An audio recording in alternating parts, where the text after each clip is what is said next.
So hey guys, welcome back to all of you in my channel India let's study. So जो हमारे channel का name था the teachers अड्डा 07, उससे हमने अपना चैनल का नेम चेंज करके इंडिया लेट्स स्टडी रखा है। कुछ इश्यूज आ रहे थे चैनल के नेम में, तो इसलिए हमें क्या हुआ, चैनल का नेम अपना चेंज करना पड़ा है। तो आज से हम इंडिया लेट्स स्टडी के चैनल पर ही सभी क्लासेस अवेलेबल होंगी, हमारे चैनल की भी। तो अभी अभी न्यू स्टार्ट किया है, चैनल का नेम चेंज किया है, न्यू चेंज है। तो अभी आपका ये अभी पूरा कंफर्म नहीं हो पा रहा है, इंडिया लेट्स स्टडी से अभी ये चैनल नहीं खुल पा रहा है। लेकिन जैसे ही आज की ये वीडियो हमारी अपलोड हो जाएगी तो उसके बाद आपका इंडिया लेट्स स्टडी के नेम से चैनल हमारा ओपन हो जाएगा। तो ये कुछ इश्यूज थे जिसके कारण चैनल का नेम चेंज करना पड़ा, बाकी कुछ नहीं है। India let's study is a very good name for our channel. And guys, मैं आप सभी का धन्यवाद करना चाहूंगी क्योंकि हमारे यूट्यूब पे 1.04 के सब्सक्राइबर हो चुके हैं, जिसके लिए आप सभी का धन्यवाद। आप लोगों ने चैनल को इतने कम समय में इतना काफ़ी सराहा है, जिससे हमारे जो YouTube के सब्सक्राइबर हैं वो 1K से अप्रोक्स हो चुके हैं। तो आज की जो वीडियो है वो हमारी है यूपी एडिट जूनियर एग्जाम के लिए। अगर आप साइंस स्ट्रीम्स के स्टूडेंट्स हैं जिसमें कि आपका सब्जेक्ट साइंस और मैथ्स होएगा, तो उसमें आज की जो हमारी वीडियो वो साइंस की, फिजिक्स की और उसमें भी यूनिट इलेक्ट्रिसिटी की है, उसकी आज की पूरी हमारी क्लास है। तो आज की क्लास हम स्टार्ट करते हैं और ज़्यादा से ज़्यादा चैनल पे को सब्सक्राइब कीजिए आप लोग, जिससे कि क्या है, हमारा जो चैनल है अभी जैसे न्यू इसका चैनल का नेम चेंज किया है, तो इंडिया लेट्स स्टडी भी हमारा क्या हो जाए, व्यूज़ में आने लगे चैनल। क्योंकि जो पहला चैनल था द टीचर्स अड्डा 07, वो काफ़ी हमारा टाइटल जो अगर उसका लोग सर्च करते थे तो उसी चैनल पे सबसे ऊपर या 2-3 वीडियो के बाद हमारी वीडियोस आनी स्टार्ट हो रही थी। तो प्लीज़ रिक्वेस्ट है आप सभी से, आप ज़्यादा से ज़्यादा वीडियोस वॉच कीजिए, जो कि आप सभी के लिए हेल्पफुल होती हैं सारी वीडियोस। एक अभी अपने ही चैनल पर हम अपलोड करने वाले हैं, वो UP TET, C TET, REET, कोई सा भी आपका एग्जाम हो, पूरी साइकोलॉजी की वीडियो, सीडीपी और साइकोलॉजी टोटल उस एक ही वीडियो में इंक्लूड करेंगे, जिसके आपको नोट्स की पीडीएफ भी प्रोवाइड की जाएगी। तो अभी फिलहाल फिजिक्स स्टार्ट किया हुआ है यूपी एडिट जूनियर के लिए, इसे कंप्लीट हो जाने के बाद उस वीडियो की भी तैयारी आपकी चल रही है। तो साइकोलॉजी और सीडीपी का पूरा पोर्शन एक ही वीडियो में हम कवर करेंगे, जो कि आपकी लगभग 50 टू 55 मिनट्स की वीडियो होगी, जिसके आपको नोट्स भी अवेलेबल होंगे। और वो नोट्स, आप यकीन मानिए, आपको किसी भी चैनल पे ऐसे नोट्स नहीं मिलेंगे, क्योंकि वो सभी जगह से उठाए हुए, सभी जगह से इम्पोर्टेंट फैक्ट्स लिखकर, सभी बुक्स से, क्या यूट्यूब चैनल्स हो कोई भी, या कोई आपकी बुक्स हो, एनसीईआरटी हो, सभी का निचोड़ जो है उन नोट्स में है। वो आप जब देखेंगे आपको पता ही चल जाएगा कि वो नोट्स आपके लिए कितने ज़्यादा हेल्पफुल होने वाले हैं। ठीक है, तो आज की क्लास स्टार्ट करते हैं, जो कि है हमारी यूपी एडिट जूनियर के लिए। स्टार्ट करने से पहले प्लीज सब्सक्राइब कीजिए हमारा चैनल इंडिया लेट्स स्टडी, और वीडियो को लाइक कीजिए, शेयर कीजिए, एंड वीडियो पर कमेंट जरूर कीजिए कि आपको जो हमारे चैनल का न्यू नेम है इंडिया लेट्स स्टडी वो कैसा लगा। ठीक है, तो आज की जो हमारी क्लास है वो है हमारी, एक सेकेंड, यूपी एडिट जूनियर के लिए, जिसमें कि अगर आप साइंस एंड मैथ्स आपका सब्जेक्ट है, उसमें हम साइंस का पोर्शन कवर करेंगे, जिसमें पहले फिजिक्स, और फिजिक्स की भी यूनिट इलेक्ट्रिसिटी हम कवर करने वाला है, जिसका भी आज हम पार्ट 1 डालेंगे। उसके बाद जो पार्ट 2, पार्ट 3 जितनी भी वीडियो होंगी इलेक्ट्रिसिटी के लिए, आपको सारी यहीं पे अवेलेबल हो जाएंगी। और हाँ, जैसे आप लोग कमेंट करते हैं कि प्लेलिस्ट बनाइए, तो ये जो अभी आपकी सारी क्लासेस होंगी वो प्लेलिस्ट उनकी आपको अलग से बना दी जाएगी। जैसे यूपी एडिट जूनियर फिजिक्स की अलग, यूपी एडिट जूनियर केमिस्ट्री के लिए अलग, और यूपी एडिट जूनियर बायो, या फिर जो हम साइकोलॉजी की पूरी, मैं अभी आपको बता रही हूँ कि पूरी आपको एक तरीके से आपको वो पूरा नोट्स अवेलेबल हो जाएगा। उससे बाहर आपका सी टेट या यूपी टेट में साइकोलॉजी का कोई क्वेश्चन नहीं आएगा, जिस बात की मैं आपको गारंटी दे सकती हूँ। ठीक है, तो स्टार्ट करते हैं अपनी आज की क्लास, इलेक्ट्रिसिटी पार्ट 1। ठीक है, तो देख सकते हैं आप, ये हैंड रिटन नोट्स हैं आपके सभी के सभी, जो मैंने खुद से बनाए हुए हैं। ठीक है, तो इलेक्ट्रिसिटी में अगर हम सबसे पहले बात करें, तो हम सबसे पहले इलेक्ट्रिसिटी में पढ़ेंगे विद्युत धारा। ठीक है, विद्युत धारा क्या होती है, जिसका फॉर्मूला भी आपको देखने को मिल रहा होगा यहाँ पे, एक सेकंड। विद्युत धारा जिसे हम I से डिनोट करते हैं, जिसका फॉर्मूला है आपका Q अपॉन में T, where Q is the charge and T is the time. ठीक है, तो जो Q और T का जो रेशियो होता है वो आपका I के इक्वल होता है, या हिंदी में बोले तो जो आपका आवेश और समय का अनुपात होता है वो आपकी धारा के बराबर होता है। ठीक है, और अगर हम बात करें तो ये देखिए आप, ये कोई सेल है आपकी, बैटरी टाइप जिसे बोलते हैं, तो इसमें जो नेगेटिव होता है वो आपका क्या होता है, आप सभी को पता होगा, नेगेटिव होता है आपका एनोड, और जो पॉजिटिव होता है वो होता है आपका कैथोड। तो आप देख सकते हैं जो विद्युत का प्रवाह है वो चलता है आपका कैथोड टू एनोड, और जो इलेक्ट्रॉन का प्रवाह है वो चलता है आपका एनोड टू कैथोड। ठीक है, नेक्स्ट है विद्युत धारा का प्रवाह इलेक्ट्रॉन के विपरीत दिशा में। ठीक है, जो विद्युत धारा का प्रवाह होता है वो इलेक्ट्रॉन के विपरीत दिशा में होता है। और एक नेक्स्ट फैक्ट जो है इसमें वो है 1 एम्पियर में प्रति सेकंड 6 पॉइंट, ये आपका इंपॉर्टेंट है, आपका आया हुआ भी है, एसआई के भी एग्जाम में एक बार ये क्वेश्चन आपका आया हुआ है। 6.24 इंटू 10⁻18 इलेक्ट्रॉन प्रवाहित होते हैं। ठीक है, तो विद्युत धारा में बस आपको इतना ही पढ़ना है, ज्यादा कुछ नहीं है। ठीक है, और अगर विद्युत धारा कोई आपसे डेफिनेशन टाइप में पूछा तो फॉर्मूले से बताया, आवेश प्रवाह की दर को हम क्या बोलते हैं, विद्युत धारा बोलते हैं। ठीक है, नेक्स्ट है विभवांतर। एक वह कार्य जो एकांक आवेश को एक बिंदु से दूसरे बिंदु तक ले जाने में किया जाता है। ठीक है, अगर हमारा कोई चार्ज है उसे हम 1 पॉइंट टू अनदर पॉइंट तक ले जाते हैं तो हमारा क्या बोला जाता है, विभवांतर बोला जाता है। जो उसे हम क्या बोलते हैं, वह कार्य जो एकांक आवेश को एक बिंदु से दूसरे बिंदु तक लाने में किया जाता है। अगर यूनिट की बात करें, विभवांतर की यूनिट होती है वोल्ट, या इसी को हम बोलते हैं जूल पर कूलम। ठीक है, फॉर्मूले की बात करें तो फॉर्मूला आपका हो जाता है, फॉर्मूला हो जाता है आपका इसका V = W/Q, तो क्योंकि ये क्या है आपका एकांक कार्य। ठीक है, विभवांतर के बारे में कुछ फैक्ट होते हैं। तो सबसे पहला है विभवांतर एक या अधिक विद्युत सेलों से बनी बैटरी द्वारा उत्पन्न किया जा सकता है। ठीक है, तो विभवांतर में सिर्फ आपको इतना ही जानना है, क्या इसका फॉर्मूला है, क्या इसकी डेफिनेशन है, क्या इसकी यूनिट है, और बस। ठीक है, नेक्स्ट एक फैक्ट आता है आपका इलेक्ट्रिसिटी में ओम का नियम, ओम का सिद्धांत। आपने लोगों ने बहुत पढ़ा होगा, आपका 9th यूपी बोर्ड में आपका 9th से या 10th कोई सी क्लास में, शायद 10th क्लास में आता है आपका ओम का नियम। ठीक है, तो ओम के नियम के जो प्रतिपादक थे वो वैज्ञानिक जर्मनी के थे जिनका नाम था जॉर्ज साइमन। उन्होंने 1827 में ओम के सिद्धांत का प्रतिपादन किया था, जिसका फॉर्मूला होता है V = IR। ठीक है, तो V = IR हमारा क्या होता है, जो कोई धातु होती है उसके तार में हम कोई करंट यानी धारा प्रवाहित करते हैं तो और उसके सिरों के मध्य का विभवांतर हम जो लेते हैं वो होता है V। तो इसमें जो हम रिलेशन फाइंड करते हैं, जो इन दोनों में संबंध स्थापित होता है, वो ओम के नियम से हम ओम का नियम बोलते हैं। ठीक है, जो वेयर V = आपका क्या होता है, अभी हमने बात की, V आपका विभवांतर है, I आपकी वही है धारा है, और R आपका क्या है, प्रतिरोध है। और अगर हम बात करें प्रतिरोध की यूनिट की, तो प्रतिरोध की यूनिट होती है आपकी ओम। ठीक है,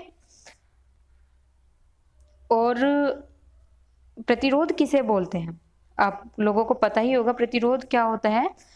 वह ये एक तरीके के गुण होता है जिसमें किसी चालक का यह गुण होता है जिसमें वह अपने में जो उसके में प्रवाहित हो जाती धारा होती है, प्रवाहित सॉरी धारा नहीं, आवेश होता है, आवेश का विरोध करता है, प्रवाहित होने वाले आवेश का अपने में विरोध करता है। ठीक है, और अगर हम इसी में यहाँ से देखें कि अगर हम क्या है, अगर हम यहाँ पर प्रतिरोध दुगना कर रहे हैं, यानी R को हम रिप्लेस कर रहे हैं 2R से,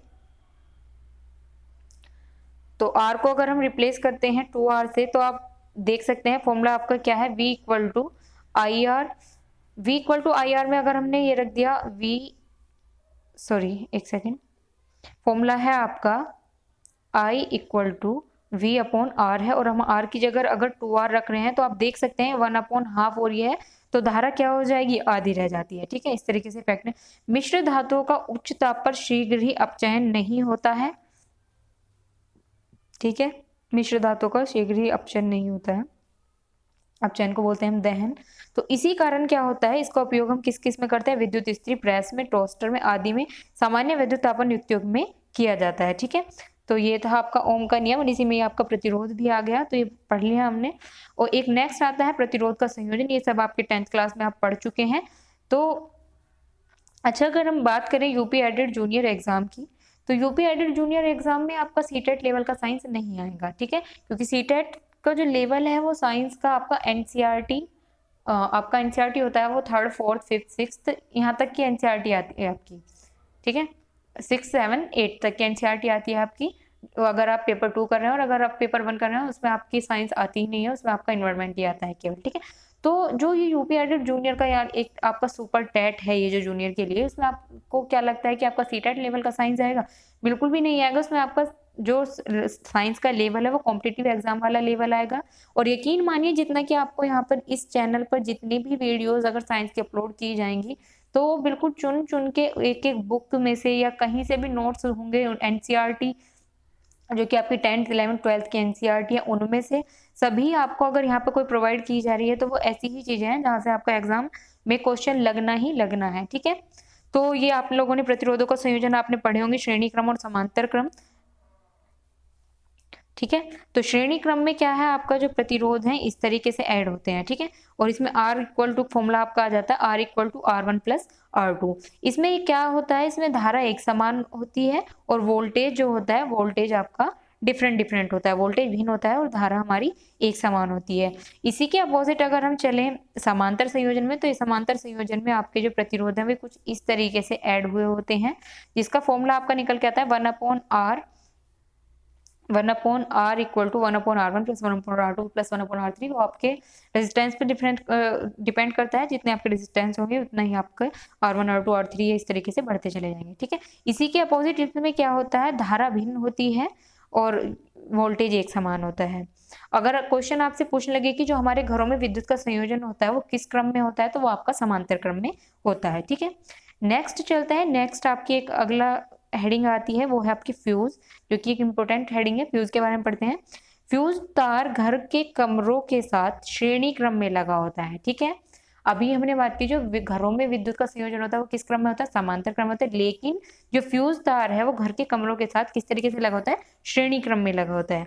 फ्यूज तार अगर आपसे क्वेश्चन आ जाता है, ये भी इंपॉर्टेंट बनता है यहाँ से आपका, फ्यूज तार लेड व टिन का बना होता है। ठीक है, जिसका जो है प्रतिरोधकता यानी रेजिस्टेंस उच्च होता है और मेल्टिंग पॉइंट उसका निम्न होता है, हाई रेजिस्टेंस और लो मेल्टिंग पॉइंट होता है इसका। ठीक है, अब यहाँ से आपके दो हेडिंग्स हैं या दो फैक्ट हैं, जिसमें पहला है हमारा एमसीबी। ठीक है, तो एमसीबी क्या होता है, हमारा मिनिएचर सर्किट ब्रेकर। ठीक है, लघु परिपथ विच्छेदक जिसको हम हिंदी में बोलते हैं। ठीक है, तो एमसीबी का क्या काम होता है, एमसीबी की बात करते हैं पहले। जो मतलब फ्यूज है, फ्यूज की जगह पे आजकल हम क्या यूज कर रहे हैं, एमसीबी का यूज कर रहे हैं। ठीक है, जब किसी भी परिपथ में विद्युत धारा जो है हमारी वो सुरक्षा सीमा से अधिक हो जाती है, मतलब कि जहां तक कि उसकी मतलब क्या बोलते हैं, उसकी कैपेसिटी होती है उससे अधिक हो जाती है, तो ये एक इस तरीके के स्विच होते हैं, खुद ही बंद हो जाते हैं। ठीक है, जब हमारी जो धारा है वो अधिक हो रही है, मतलब कि जितनी उसकी कैपेसिटी है उससे अधिक हो जाती है, सीमा सुरक्षा से उसकी अधिक हो रही है, तो ये जो स्विच है खुद से ही बंद हो जाते हैं। ठीक है, एक नेक्स्ट है हमारा शॉर्ट सर्किट। शॉर्ट सर्किट हमारे क्या होते हैं, ठीक है, जब शॉर्ट सर्किट क्या होता है, धारा प्रवाहित अधिक हो जाती है, तो ये जो होता है ये तब होता है। इसका कारण क्या है, एक ही सर्किट से कई युक्तियों को संयोजित करना हो सकता है। ठीक है, मेन रीजन इसका यही होता है कि इसमें जो शॉर्ट सर्किट है इसमें आपका विद्युत परिपथ में जो धारा प्रवाहित होती है वो एकदम से हमारी क्या होती है, बढ़ जाती है। ठीक है, चलते हैं नेक्स्ट। अब आती है धारा के प्रकार। आप देख सकते हैं बिल्कुल एक एक पॉइंट लिया हुआ है आपका, और उस एक एक पॉइंट में से कुछ भी ऐसा नहीं है जो बहुत ज्यादा हो, बिल्कुल आपका इंपॉर्टेंट फैक्ट ही है इसमें। तो धारा के प्रकार आपको वैसे पता ही होगा, आपकी दो तरीके की धारा होती है, एसी और डीसी, अल्टरनेट करंट और डायरेक्ट करंट। अल्टरनेट करंट को हम हिंदी में बोलते हैं प्रत्यावर्ती धारा। ठीक है, प्रत्यावर्ती धारा आपकी क्या होती है, इस तरीके से। ठीक है, प्रत्यावर्ती धारा क्या होती है, कुछ समय के लिए किसी दिशा में और कुछ समय के लिए दूसरी दिशा में। ठीक है, एकदम से डायरेक्ट नहीं होकर अल्टरनेट में चलती हैं ये। ठीक है, विद्युत ग्रहों में अगर आप देखें तो बिजली घरों में प्रत्यावर्ती धारा का उत्पादन किया जाता है, घरों में भी एसी धारा का संचारण होता है। इस धारा को ट्रांसफार्मर द्वारा उच्च या निम्न वोल्टेज में परिवर्तित किया जाता है। ठीक है, अभी आपने पढ़ लिया ना कि इस धारा को ट्रांसफार्मर द्वारा उच्च या निम्न वोल्टेज में परिवर्तित किया जाता है। अभी इसी के बाद हम ट्रांसफार्मर का टॉपिक भी पूरा कंप्लीट करेंगे, उसके टाइप्स या सभी कुछ यहाँ पे हम डिस्कस करने वाले हैं। ठीक है, एक होता है आपका क्या होता है, साइन वेव इन्वर्टर, जिसके द्वारा एसी धारा का ही उत्पादन किया जाता है। ठीक है, एसी धारा का ही उत्पादन किया जाता है। एसी धारा का जिस कारण विद्युत यंत्र जैसे हमारे चार्जर आदि खराब होने की संभावना क्या होती है, कम हो जाती है। ठीक है, एसी परिपथों में एसी मीटर आरएमएस जिसे हम बोलते हैं रूट मीन स्क्वायर का मापन किया जाता है। नेक्स्ट होती है हमारी क्या होती है, दिष्ट धारा, जो होती है डायरेक्ट करंट। आप देख सकते हैं बिल्कुल एक ही दिशा में जा रही है। ठीक है, अब हम थोड़ा देखते हैं विद्युत धारा के तापीय प्रभाव। तो विद्युत धारा के तापीय प्रभाव में सबसे पहले आता है हमारा H equal to R square RT, जिसे हम जूल का तापन नियम भी बोलते हैं। तो इसमें आप देख सकते हैं जो हमारा H है वो प्रोपोर्शनल है I स्क्वायर के, यानी कि धारा के वर्ग के, और रेजिस्टेंस के, और टाइम के। ठीक है, अब एक यहीं से आपका फैक्ट निकल के आता है, संयुक्त राज्य अमेरिका में प्रवाहित होने वाली संयुक्त राज्य अमेरिका में 110 वोल्ट पर विद्युत धारा का संचार होता है और भारत में 220 वोल्ट पर विद्युत धारा का संचार होता है। जब किसी तार से हम विद्युत धारा प्रवाहित होती है तो वह चुंबक की भांति व्यवहार करता है। यह विद्युत धारा का चुंबकीय प्रभाव होता है। ठीक है, और ये इसके लिए एग्जाम्पल कौन सा लेंगे हम, जैसे कि हमारा इलेक्ट्रिक बेल होता है, इलेक्ट्रिक बेल, और आपका क्रेन वगैरह हो जाती हैं। ठीक है, अभी हम देखते हैं ऊष्मा के सुचालक और कुचालक। इनसे भी आपके बहुत ज्यादा क्वेश्चन लगते हैं, सीटेट में भी आपके इसमें से क्वेश्चन आए हुए हैं। ठीक है, क्योंकि ये आपका 4th क्लास की एनसीईआरटी में भी एक चैप्टर है आपका सुचालक और कुचालक के नेम से। ठीक है, तो नलों, हैंडपंपों, कुओं, तालों से जो प्राप्त जल होता है उसमें खनिज लवण की थोड़ी सी मात्रा, जिसे बोलते हैं साल्ट की थोड़ी सी मात्रा, प्राकृतिक रूप से विद्यमान होती है, इसलिए सब क्या है, ऊष्मा के सुचालक होते हैं। आसुत जल में कंफ्यूज नहीं होता। आप सोचें कि समुद्र का पानी हो गया, हैंडपंप का पानी हो गया, तो आसुत जल भी हमारा क्या हो जाता है, हमारा सुचालक हो जाएगा। आसुत जल आपका एक ऊष्मा का हीन चालक होता है। ठीक है, और जैसे कि आपको हो गया एसिड, नींबू की बूंद, क्षारक KOH, पोटेशियम हाइड्रोक्साइड तथा लवण के विलयन, ये सब क्या है, विद्युत चालन के अधिकांश द्रव्य होते हैं जिनका उपयोग हम करते हैं। ठीक है, यहीं से विद्युत शक्ति का देखते हैं और विद्युत शक्ति क्या होती है, ऊर्जा के उपयोग होने की दर। ठीक है, जिसका फॉर्मूला होता है हमारा P = VI, और V की वैल्यू हमारी कितनी होती है, IR, तो ये हो जाएगा हमारा I²R, जिसका हमारा मात्रक होता है 1 किलोवाट हार्स, जिसमें कि होते हैं 3.6 × 10⁶ जूल इसमें होते हैं। ठीक है, और 1 किलोवाट हार्स को हम क्या बोलते हैं, यूनिट भी बोलते हैं। ठीक है, जैसे कि आपने कहीं देखा होगा कि 100 वाट या 220 वोल्ट का विद्युत बल्ब जो है हमारा अगर 10 आवर्स तक जलता है, तो उसके अगर हम इस सूत्र के अनुसार देखें तो उसमें कितना खर्चा होगा, हमारा 1 यूनिट का खर्चा निकल के आता है। ठीक है, अब बात करते हैं ट्रांसफार्मर की। ट्रांसफार्मर में आज की क्लास में हम सिर्फ ट्रांसफार्मर के बारे में थोड़ा सा देखेंगे, इसके टाइप्स, या ये इसमें कितना कौन सा प्रेरण होता है, कौन सी कुंडली का क्या काम होता है, वो देखेंगे हम नेक्स्ट क्लास में। तो अनेक उपकरणों के लिए वोल्टता को एक मान से दूसरे अधिक या कम में परिवर्तित करना भी हमने देखा था, जहां पर उच्च या निम्न में कन्वर्ट जो करने का काम था कि वो ट्रांसफार्मर का था, तो वही यहाँ पे बताया गया है कि वोल्टता को एक मान से दूसरे अधिक या कम में परिवर्तित करना आवश्यक हो जाता है। ऐसा अन्योन्य प्रेरण के सिद्धांत पर आधारित युक्ति के द्वारा किया जाता है, जिसको हम क्या बोलते हैं, ट्रांसफार्मर बोलते हैं। ट्रांसफार्मर में 2 कुंडली होती है हमारी, प्राथमिक और द्वितीयक। इसके बारे में डिटेल्स में हम नेक्स्ट क्लास में पढ़ेंगे, जो कि हमारी इलेक्ट्रिसिटी पार्ट 2 होगी। इलेक्ट्रिसिटी शायद आपकी पार्ट 2 में खत्म हो सकती है, हो भी जाएगी, देखते हैं। अगर नहीं भी खत्म होगी तो हम पार्ट 3 में भी इसको खत्म करने की कोशिश करेंगे। तो थैंक्स फॉर वॉचिंग गाइज। तो अभी हम इलेक्ट्रिसिटी का पार्ट पूरा कंप्लीट करने के बाद उसके बाद हम लगभग 30 क्वेश्चन का एक टेस्ट भी लगाएंगे, जो कि इसकी क्लास भी इसके बाद अपलोड होगी। तो अभी शायद से आपकी बैक टू बैक क्लासेस आने वाली हैं। यूपी एडिट जूनियर की पहले फिजिक्स की क्लास खत्म करेंगे, देन उसके बाद केमिस्ट्री, देन उसके बाद बायो की क्लास हम स्टार्ट करेंगे। फिर उसके बाद जब आपका साइंस का पोर्शन पूरा हो जाएगा, उसके बाद हम कोशिश करेंगे कि रीजनिंग की क्लास, आपकी रीजनिंग या मैथ्स की क्लास। ठीक है, तो थैंक्स फॉर वॉचिंग। उम्मीद है आपको आज की वीडियो पसंद आई होगी। प्लीज़ चैनल को सब्सक्राइब कीजिए, लाइक कीजिए, and again thanks for 1K subscriber. ठीक है, 1K से अबव ही हो चुके हैं, 1.04K सब्सक्राइबर हो चुके हैं। तो थैंक्स फॉर दिस गाइज।